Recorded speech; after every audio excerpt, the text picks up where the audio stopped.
Ay, eleksyon pala ngayon sa ano? Kaya po, pre, ang puro-purma mo ngayon. Eh, siyempre, eleksyon ngayon sa Quiapo. Para bumu bumutar tayo. Saan na yung ibubuto mo ngayon sa eleksyon sa Quiapo? Ay, siyempre, si Tanggol. Idol natin yan. Si Tanggol? Oo, oo naman. Naku, basta golero yan. Okay lang yan, at least yung puso niya, mabait. Yun ang ibuto natin. Mabait, kalokohan yan, pre. Marami siya natulungan. Yun, idol ko yun, si Tanggol.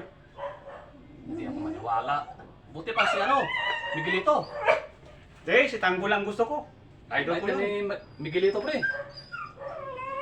Idol ko yun si Tanggol. Lagi kong sinusubaybayan yan.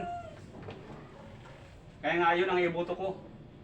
Naku, mamahalin pa yung mga damit mo, pre. Saan yung binili mo? Eh, siyempre. Ang astig-astig mo talaga mamurma. Na ikaw. Sige, pre. Kasi, Pauwi na din ako. Doon ako sa ano.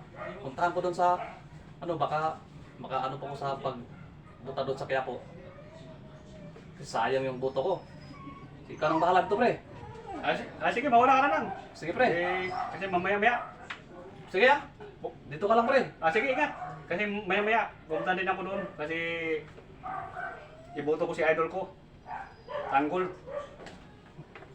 Sana manalo yung idol ko si Tanggol. Dabis yan. Tanggol tayo.